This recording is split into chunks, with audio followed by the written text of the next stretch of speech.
আসসালামু আলাইকুম বন্ধুরা, আজকে আমার মামাকে পেয়েছি। এই যে আমার আমিনুর মামা। আসলে আমরা বিয়ে বাড়িতে দুজনে একসাথে হয়েছি। তো আসলেই আমিনুর মামার মুখ থেকে কিছু কথা শুনবো। উনি একজন ভালো মনের মানুষ, উনি অনেক সুন্দর সুন্দর করে কথা বলতে পারেন। তাই আমার মামার কাছ থেকে আমি কিছু কথা শুনবো। মামা, আপনি যদি আমাদের কিছু একটু বলেন।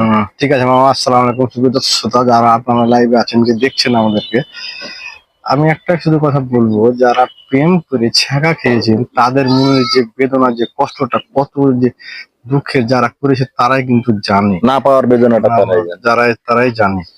তবে আপনারা যখন কোনো মেয়ের সঙ্গে সম্পর্ক করবেন, আপনাকে ভাববেন যে ওই মেয়েটার সঙ্গে আমার বিয়ে পরিবারটাকে মেনে নেবে, আমি কাউকে বিয়ে করে পাবো না, আসলে ওই ব্যর্থ হয়ে যাব।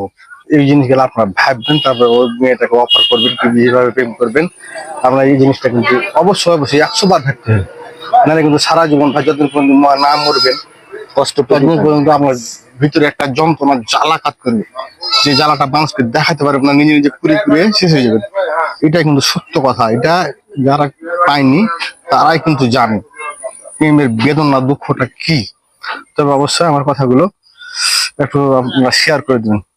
ধন্যবাদ সবাইকে।